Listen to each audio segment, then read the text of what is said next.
Hello dear, कैसे हैं आप सब। तो डियर, आज का जो क्लास रहेगा ये हम लोग का है ज्योग्राफी का क्लास 6 का, ठीक है। और ये चैप्टर 4 है मानचित्र। ये चैप्टर ज़्यादा बड़ा नहीं है, फिर भी इसको हम लोग 2 पार्ट में कर रहे हैं। ये इसका फर्स्ट पार्ट है। तो डियर, हम लोग हिस्ट्री जो है कंप्लीट कर चुके हैं क्लास 6 का।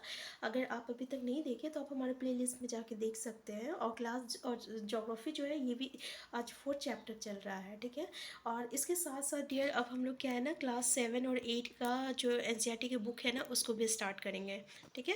तो चलिए हम लोग स्टार्ट करते हैं मानचित्र के बारे में। सबसे पहले यहाँ पे थोड़ा सा हम आपको दिखा देते हैं, आओ कुछ करके सीखो, ठीक है। ये एक पेडालॉजी क्वेश्चन है और आप थोड़ा सा इसके बारे में हम लोग डिस्कस करते हैं। ऐसे देखिए, आओ कुछ करके सीखे, इसका मतलब क्या होता है।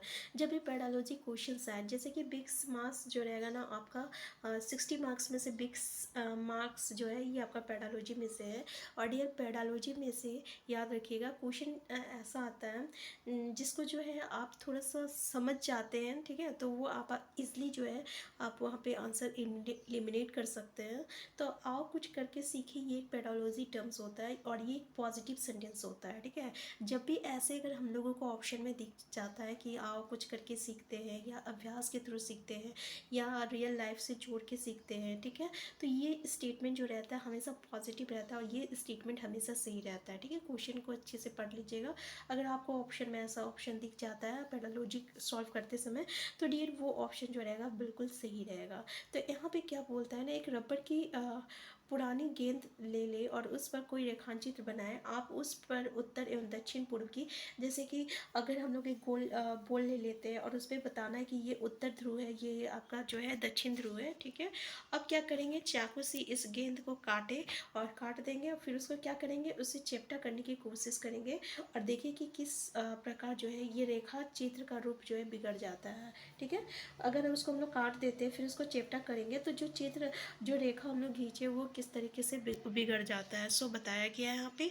तो डी, चलिए स्टार्ट करते हैं। तो देखिए, इससे पहले वाला चैप्टर में हम लोग ग्लोब के बारे में पढ़े थे और वहाँ से हम लोगों की पूरी जानकारी लिए थे कि ग्लोब होता क्या है, किस तरीके से हम लोग ग्लोब से किसी भी जगह का या का स्थिति जो है पता कर सकते हैं। पूरी देश दुनिया का किसी भी जगह के बारे में हम लोग ग्लोब से जान सकते हैं। ऐसे ही जो है आपका मानचित्र है, मानचित्र से भी जो है हम लोग पृथ्वी के एक अलग अलग भाग के बारे में जानकारी जो है इकट्ठा कर सकते हैं। अपने देश हो गया, राज्य हो गया, जिला हो गया, शहर हो गया, गाँव का हो गया, किसी का भी अध्ययन जो है हम लोग मानचित्र से कर सकते हैं, ठीक है।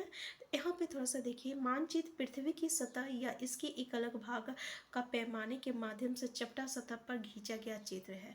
लेकिन एक गोलाकार सतह का पूरा तरह से चपटा करना जो है असंभव है।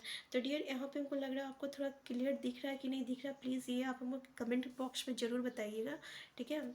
तो अगर अभी दिख नहीं रहा तो थोड़ा सा मैनेज कर लीजिए, नेक्स्ट बार से जो है हम ध्यान देंगे इस बात पे। यहाँ पे देखिए डियर, मानचित्र जो रहता है ना ये हमारे हर ज़रूरत को पूरा करता है, ठीक है। कुछ मानचित्र जो होता है ना एक छोटी छोटी जगह या छोटे कुछ तथ्य को दर्शाता है, लेकिन बहुत सारे मानचित्र को जब हम लोग एक साथ रख देते हैं ना तो वो क्या बनाता है, वो एटलस बनाता है। तो एटलस कैसे बनता है, जब बहुत सारे मानचित्र को हम लोग एक साथ रखते हैं तो वो क्या बनाता है, एटलस बनाता है, ठीक है। तो एटलस जो रहता है ना विभिन्न प्रकार तथा अलग अलग जो है पैमानों पर खींची गई जो है माप पर आधारित रहता है, ठीक है। तो मानचित्र में जो रहता है, एक ग्लोब्स की अपेक्षा हम लोग ज़्यादा जानकारी किससे ले सकते हैं, मानचित्र से ले सकते हैं। तो ये बात पे ध्यान दीजिएगा कि मानचित्र में आपको ज़्यादा जानकारी मिल सकता है या ग्लोब से। तो याद रखिएगा, मानचित्र से ग्लोब की अपेक्षा हम लोग ज़्यादा जानकारी ले सकते हैं, ठीक है।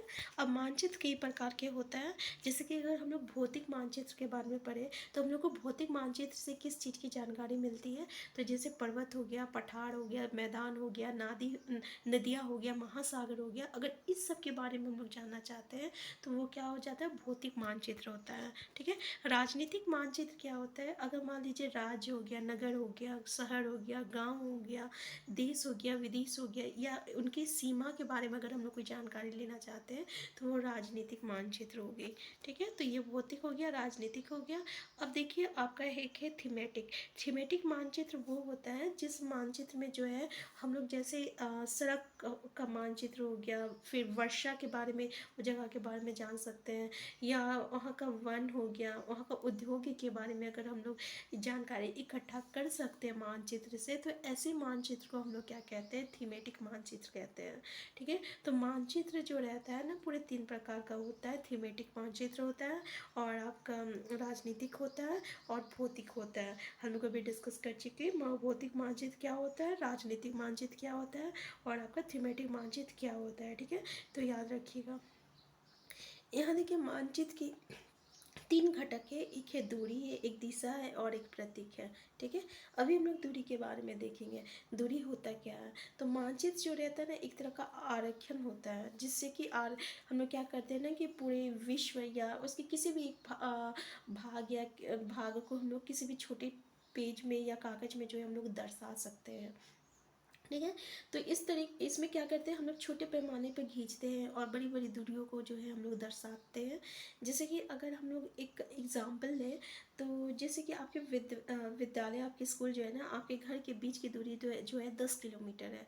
लेकिन अगर हम लोग मानचित्र पे देखें तो वहाँ पे हम लोग क्या देखेंगे, 2 सेंटीमीटर की को दूरी से 2 सेंटीमीटर से दर्शाया गया है। इसका मतलब क्या हुआ कि 1 सेंटीमीटर जो हो गया वो 5 किलोमीटर है, तभी तो 2 सेंटीमीटर जो हो गया वो मिलकर कितना बनाया, 10 किलोमीटर बनाया। ठीक है, तो इस तरीके से जो है हम लोग मानचित्र पे किसी भी दिशा को जो है हम लोग देख सकते हैं। ठीक है, और किसी भी जगह का जानकारी जो है हम लोग ले सकते हैं। अब मान लीजिए ये तो छोटी जगह का था। अब मान लीजिए अगर हम लोग बड़ी बड़ी जगह का अगर हम लोग जानकारी ले, जैसे कि महाद्वीप हो गया, देश हो गया, अगर इसको कागज़ पे दर्शाए तो इसको हम लोग कैसे दर्शाएंगे। तो मान लीजिए कि अगर हम लोग जो है किसी जगह का 5 सेंटीमीटर से हम लोग दर्शा रहे हैं। ठीक है, तो 5 सेंटीमीटर में कितना, 500 किलोमीटर को दर्शाता है। तो ये जो रहता है आपका छोटे पैमाने वाला मानचित्र कहते हैं, इसको हम लोग क्या कहते हैं, छोटे पैमाने वाला मानचित्र। ठीक है, जो बड़े क्षेत्रफल वाले भागों जैसे महाद्वीप या देशों को कागज पर दिखाना होता है तब हम क्या कहते हैं, छोटे पैमाने का उपयोग करते हैं। ठीक है, जैसे कि मानचित्र पर अगर 5 सेंटीमीटर स्थल के 500 किलोमीटर को जो है दर्शाता है, 5 सेंटीमीटर किसको दर्शाता है, 500 किलोमीटर को दर्शाता है। और ऐसे को मानचित्र को हम लोग क्या कहते हैं, छोटे पैमाने वाला मानचित्र कहते हैं। क्लियर है। तो यहाँ पे डियर जब एक छोटे क्षेत्रफल वाले भाग को, जैसे गांव हो गया, शहर हो गया, इसको कागज पर दर्शाते हैं, तो अब हम लोग क्या करते हैं, बड़े पैमाने का उपयोग करते हैं। जैसे कि आपका 500 मीटर की दूरी को मानचित्र पर हम लोग कितना में दर्शाएं, 5 सेंटीमीटर से दर्शाएं। ठीक है, तो इस प्रकार के मानचित्र को हम लोग क्या कहते हैं, बड़े पैमाने वाला मानचित्र कहते हैं। क्या कहेंगे, बड़े पैमाने वाला मानचित्र कहेंगे। ठीक है, तो यहाँ पे थोड़ा सा उल्टा है। देखिए यहाँ पे 5 सेंटीमीटर स्थल की 500 किलोमीटर को दर्शाना, ये क्या कहलाता है, छोटे पैमाने वाला मानचित्र कहलाता है। और यहाँ 500 मीटर की दूरी को मानचित्र पर 5 सेंटीमीटर से दर्शाया जाता है, तो इसको हम लोग क्या कहते हैं, बड़े पैमाने वाला मानचित्र कहते हैं। तो बड़े पैमाने वाले मानचित्र जो रहता है छोटे पैमाने वाले मानचित्र की अपेक्षा जो रहता है अधिक जानकारी प्रदान करता है। तो याद रखिएगा, कौन से पैमाने वाले मानचित्र जो रहता है वो ज़्यादा जानकारी देता है, तो बड़े पैमाने वाला मानचित्र जो रहता है ना वो छोटे पैमाने वाले मानचित्र की अपेक्षा ज़्यादा जानकारी देता है। तो अगर आप बड़े पैमाने वाले छोटे पैमाने वाले मानचित्र को याद रखते हैं तो बड़े पैमाने वाला जो रहेगा जो उसको जस्ट उल्टा कर दीजिएगा। यहाँ पे जैसे 5 सेंटीमीटर स्थल के 500 किलोमीटर, यहाँ पे दिखिएगा 500 किलोमीटर की 500 मीटर की दूरी को मानचित्र पर 5 सेंटीमीटर। ठीक है, यहाँ किलोमीटर है, यहाँ पे मीटर है, तो यहाँ पे थोड़ा सा ध्यान दीजिएगा। यहाँ पे देखिए फिर से एक पैरालॉजी टर्म्स आ गया कि आप कुछ करके देखें। इसमें क्या बोल रहा है कि इसका उपयोग स्थानों के बीच की दूरी जो है मापने के लिए किया जाता है। जैसे उदाहरण के लिए एक कुआं एवं एक ब्रिज की बीच की दूरी जो है 5 सेंटीमीटर है, तो इसका मतलब ये होता है कि उसकी वास्तविक दूरी जो है 50 मीटर है। कितना है, 50 मीटर है। तो अगर हम लोग एक कागज़ में लिख के दर्शाएंगे किस तरीके से, जैसे कि यहाँ पे दर्शाया गया है। ठीक है, किस तरीके से 50, 40, 30, 20, जैसे कि हम लोग का स्केल जो होता है ना, स्केल में जैसे हम लोग लिखते हैं 10 सेंटीमीटर, 5 सेंटीमीटर। ठीक है, तो इस तरीके से हम लोग इसको दर्शा सकते हैं। तो यहाँ पे देख लीजिए पूरा। तो इसका मतलब ये है कि इसका मतलब ये है कि वास्तविक दूरी जो है 50 मीटर है। तो अब एक पोस्ट ऑफिस एवं एवं करीम के घर ई की दूरी कितना है, 12 सेंटीमीटर है। तो जब 12 सेंटीमीटर है तो कितना हो जाएगा, 120 मीटर है। ठीक है।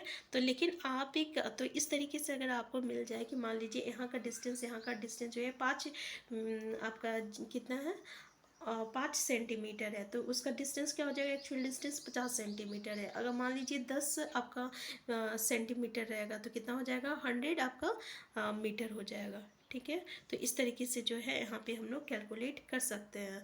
तो आपको सड़क पर चलना होगा तो अब हम लोग पैदल तय की जाने वाली दूरी ई से सी, इसके बाद सी से एम और एम से बी तथा बी से ए को मापते तथा दूरियों को जोड़कर ये करीम के घर से पोस्ट ऑफिस तक की कुल दूरी होगी। यहाँ पे जिस तरीके से यहाँ पे दर्शाया गया है। ठीक है।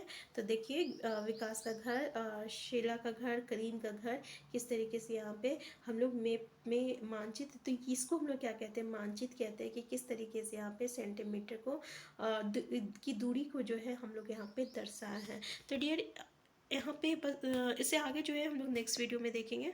ठीक है। क्योंकि वीडियो जो है काफ़ी बड़ी हो जाती है और फिर हम लोग जो है थोड़ा फिर अगर हम लोग किसी भी चीज़ को जो है थोड़ी थोड़ी करके पढ़ेंगे ना, तो इससे हम उससे उबेंगे भी नहीं, वो बोरिंग भी नहीं लगेगा और हमें इंटरेस्ट भी लगेगा पढ़ने में। ठीक है। तो इससे आगे जो है हम लोग नेक्स्ट चैप्टर में पढ़ेंगे। तो हम फिर मिलते हैं, तब तक के लिए आप स्वस्थ रहिए, खुश रहिए, अपना ख्याल रखिए। Thank you.